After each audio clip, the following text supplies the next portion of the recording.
अगर कोई इंसान फियर यूज करके तुम्हें डिपेंडेंट बना रहा है या बोल रहा है बस मेरी रेमेडी से ही बचेगा, तो बी केयरफुल, क्योंकि जो चीज तुम्हें पावरलेस फील कराए वो गाइडेंस कम, कंट्रोल ज्यादा होती है।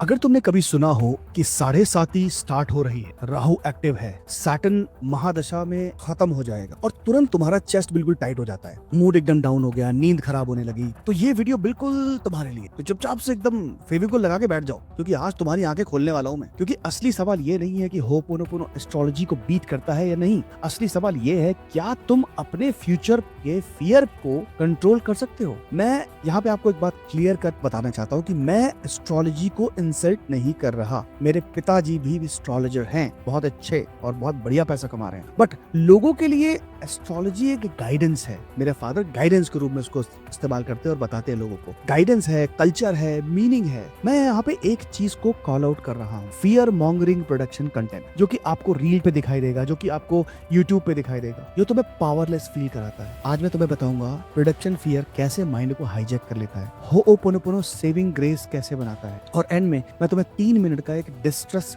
क्लीनिंग दूंगा जो तुम्हें तुरंत शांत कर देगा।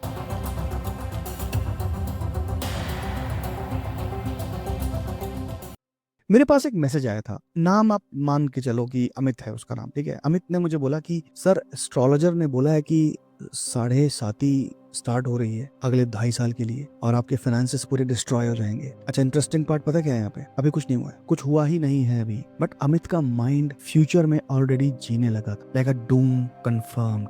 उसने अपॉर्चुनिटी को अवॉइड करना शुरू कर दिया, घर पे इरिटेबिलिटी बढ़ गई, हर छोटी प्रॉब्लम को प्रूफ मान बैठा, कि कोई भी छोटी सी चीज होती थी तो बोलता था देखा स्टार्ट हो गया ना, देखा उन्होंने कहा था हाँ, और धीरे धीरे लाइफ बिल्कुल वैसे उसी डायरेक्शन में बढ़ने लगी। सैटर्न ने यहाँ कुछ भी नहीं किया, फियर ने डिसीजंस को हाईजैक कर लिया। अब आपको एक सच बताता हूँ, एस्ट्रोलॉजी ना एनिमी नहीं है, पैनिक एनिमी है। जो एस्ट्रोलॉजी का जो प्रोडक्शन है उसके बाद जो पैनिक होता है ना, वो आपका एनिमी है। अगर कोई प्रोडक्शन कर रहा है तो उसका भी रीजन बताऊंगा कि क्यों कर रहा है और क्या करना है हमें। फियर में तुम ओवरथिंक करते हो, गलत डिसीजंस लेते हो, जल्दी ट्रिगर हो जाते हो, सेल्फ सैबोटाज करते हो, और फियर सिर्फ प्रिडिक्ट नहीं करता है, फियर तुम्हारे चॉइसेस को एडिट करता है। तो मेरा आंसर ये है उस कमेंट का कि होपोनोपोनो और से क्या हम एस्ट्रोलॉजी को कुछ कर सकते हैं क्या, तो I will give you my answer right now. So aqua करके एक यूजर है, उसने किया था। आई am so happy that you commented, आपके बेसिस पे वीडियो बना रहा हूँ। सो होपोनोपोनो प्लैनेट से फाइट नहीं करेगा, होपोनोपोनो तुम्हारी इनर पैनिक, फियर और नॉइस को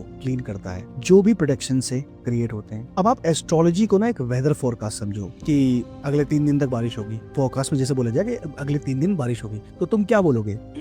तो तुम क्या बादल को गाली दोगे? या मान लो कि अगले 3 दिन तक बहुत धूप निकलने वाली, बहुत गर्मी होने वाली है, तो तुम क्या बोलोगे? तुम स्काई को कभी भी गाली नहीं देते, तुम अम्ब्रेला लेते हो और अपने काम पे निकल जाते हो और स्मार्ट वॉक करते हो। होपोनोपोनो तुम्हारा यहाँ पे एक अम्ब्रेला की तरह है। अच्छा, ये फियर बेस्ड प्रोडक्शन इतने सच क्यों लगते हैं? Why the fear based production feel true? इसके पीछे साइकोलॉजी का रीजन है। अब this is what they know which you don't know. सबसे पहली चीज आती है साइकोलॉजी में, this is called confirmation bias. एक बार अगर तुम सुन लेते हो बैड फेज, तुम्हारा माइंड प्रूफ ढूंढने लगता है। That's called RAS, reticulator activating system activate हो जाता है तुम्हारा। इस चीज को मैं एक्टिवेट करवाता हूँ अपने स्टूडेंट्स में। जब मैं उनको लेता हूँ अपने कोचिंग सेशंस पे, तो मैं उनको बोलता हूँ कि इसको एक्टिवेट करो। इट्स सिंपल एज दैट कि मैं तुम्हें बोल रहा हूँ कि अपने room just close your eyes for 5 seconds and open your eyes and find red colour. अगर तुमको पूरे रूम में रेड कलर दिखेगा, कितनी बारी दिखा, तुम रेड कलर ढूंढ लोगे, but at the same time red के साथ तुम्हारा ग्रीन भी दिख रहा होगा, ब्लू भी होगा, और भी बहुत सारे कलर्स होंगे, but you did not look at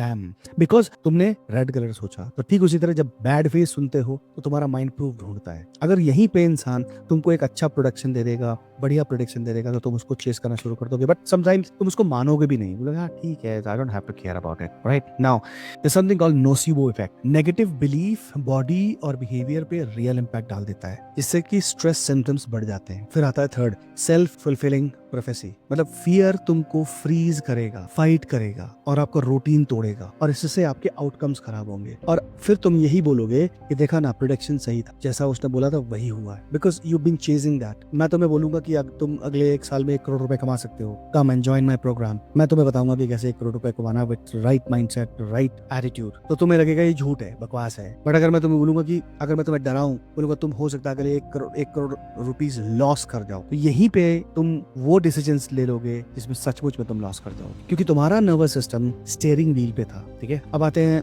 अपने आखिरी पड़ाव पे। अब ये वाला पार्ट बहुत इंपॉर्टेंट है, इसको सेव कर लो, because this is where I am gonna teach you how to get out of this situation. जब भी 7.5 राहु की दशा, सैटर्न का फियर आपको हिट करता है तो आपको ये करना है। ये कुछ स्टेप्स है मेरे पास जो मैंने तैयार किए हैं, अपने स्टूडेंट्स पे ट्राई किए हैं, खुद के ऊपर ट्राई किए हैं, और उसके बाद मैं आपको दे रहा हूँ। स्टेप नंबर 1, हर एक फियर को एक लेबल दो। बोल दो अभी मेरे अंदर फियर है, मैं फ्यूचर को डिजास्टर बना रहा हूँ। जैसे ही आप नाम देते हो ना, आपका ब्रेन का पैनिक लूप टूट जाता है। Step 2, regulate.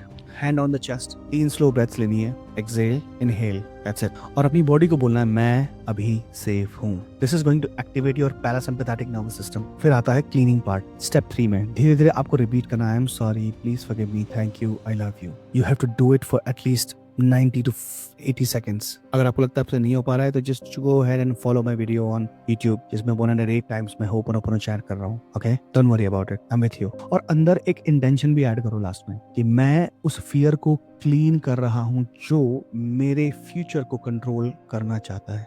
Then comes the step 4 which is called stabilising action. अपने आप से पूछो कि आज मैं एक छोटा स्टेप क्या ले सकता हूँ। क्यों लेना है ये इसलिए लेना है क्योंकि तुम अभी फियर मॉन्गरिंग थॉट में चल रहे हो, तो तुम्हें इस थॉट को तोड़ना है। तो एनएलपी में हम इसको ऐसे तोड़ते हैं कि अगर आप करंट किसी थॉट पे ड्वेल कर रहे हो तो उस थॉट को हम वहीं के वहीं रोक देते हैं, और रोकने के बाद हम किसी और थॉट पे चले जाते हैं। तो इससे न्यूरोप्लास्टिसिटी नहीं बनती है, एक नए न्यूरोपाथ बनता है। और इसी को बार बार जब आप प्रैक्टिस करने लगते हो तो फियर आपको डर लगना बंद हो जाता है बेसिकली। सो एग्जाम्पल के तरीके आज से फियर वीडियो बंद करेंगे आप। यूट्यूब पे उन सब चैनल्स को अनफॉलो कर दो जो ये बकवास बता रहे हैं। 20 मिनट आप कुछ भी काम करो, रिज्यूम अपडेट करो, just try to read a book और maybe do something which is productive. एक अपना एक्सपेंस ही ट्राई कर लो कि पिछले एक हफ्ते में तुमने कौन कौन से पैसे कहाँ खर्चे। 15 मिनट की कोई वॉक कर लो, जाके नीचे चले जाओ। एक पेंडिंग कॉल या मैसेज है जो बहुत दिनों से तुम्हें किसी फ्रेंड को करनी थी, वो करो अभी। एक दैट्स हार्ड स्टेप। जल्दी से सो जाओ, जर्नलिंग करो। एक स्टेप का मैसेज ये होता है कि मैं हेल्पलेस नहीं हूँ। और अगर तुम एस्ट्रोलॉजी में बिलीव करते हो तो इसको सीजन की तरह लो, और अगर तुम एस्ट्रोलॉजी में बिलीव करते हो तो इसको सीजन की तरह लो। 7.5 सैटर्न फेजेस को रिमाइंडर बनाओ, किसके लिए? डिसिप्लिन में रहने के लिए, कि जल्दी उठूंगा मैं सुबह सुबह, अपने ऊपर काम करूंगा। पेशेंस लेके आओगे अपनी लाइफ में, इम्पेशेंट नहीं बनोगे। अगर तुम्हें आईफोन चाहिए तो तुम देखो कि तुम्हें क्यों चाहिए। Wait for just before buying anything, just wait for 30 days, and if you still need it then go ahead and buy it. Responsibility लो। अगर if you make a mistake, अगर गलती हो जाती है, then just go ahead and assume that responsibility कि ये, you know what, I made a mistake and I'm sorry about it and I've learned from it and I'll move on. Boundaries, set up your boundaries. अपना health एक routine बनाओ कि सुबह सुबह walk करनी है, जिम जाना है, ये करना है, अच्छे खाना खाना है, बाहर का खाना अवॉइड करना है जितना ज्यादा हो सके। बट इन सिचुएशन में जहाँ आप नहीं अवॉइड कर सकते, it's okay, go ahead, have it. But वहाँ पे भी आपके पास चॉइसेस होती हैं कि छोले भटूरे खाने की जगह आप एक बॉल सैलेड का ले सकते हो। You know, you can go for a sub. I know lot of people will say sub में तो पुरानी बासी सब्जियां होती है, व्हाटएवर इट इज यार, everything has a lot of arguments, but it's okay. You know you're a mature person, you know how to make a choice. But इसको ना डेथ सेंटेंस मत बनाओ कि यार ये हरे सड़े की 7.5 आ गई, अब तो अगले 3 साल तक मैं कुछ भी कर लूं। यही नॉर्मली होता है। आपको पता लग जाता है कि शनि की 7.5 आ गई तो मतलब मैं कुछ भी कर लूं, मैं कुछ नहीं होगा। मतलब it's like, you know, you're trying to break a wall and you cannot break a wall because that wall is made from Fevicol. Are you kidding me? ऐसा होता है क्या? स्पिरिचुअल प्रैक्टिस बिना किसी एक्शन के इज इक्वल टू स्केपिज्म, और action बिना किसी रेगुलेशन के बिकम्स बर्नआउट। तो इसलिए दोनों चाहिए आपको। क्लीनिंग भी चाहिए आपको, स्टेबिलिटी एक्शन भी चाहिए, ये याद रखना हमेशा। अमित के साथ हमने कुछ ऐसा ड्रामेटिक नहीं किया जिसकी वजह से बहुत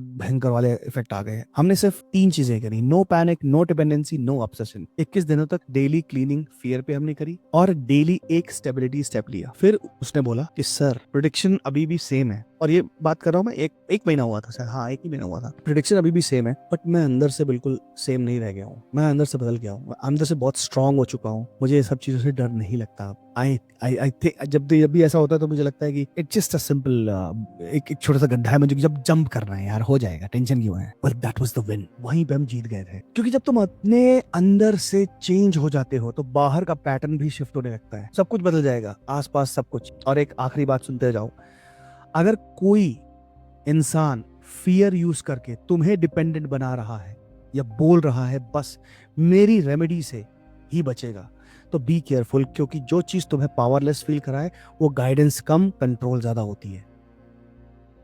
अगर तुम चाहते हो कि मैं इस पे एक फुल 21 डेज का प्लान बनाऊं जिसमें कि तुम्हें शनि की साढ़े की साथी की एंग्जाइटी क्लीनिंग हो जाए, राहु कंफ्यूजन पैटर्न्स दूर करूं, सैटर्न का pressure, discipline plan, money and relationship stability, तो नीचे कमेंट करो कि साढ़े साथी, ढैया, राहुल या सैटर्न की महादशा तुम्हें सबसे ज़्यादा कब ट्रिगर करती है, या ऐसा कुछ है तुम्हारी लाइफ में। और अगर इस वीडियो को देख के तुम्हें शांति मिली हो तो एक फ्रेंड को शेयर करो जो इस प्रोडक्शन को फियर में जी रहा है बेचारा। मैं मिलता हूँ अगले वीडियो में। और हाँ यार, सब्सक्राइब करो, हाइप करो इस वीडियो को। मेरे वीडियोस में व्यूज़ नहीं आ रहे हैं।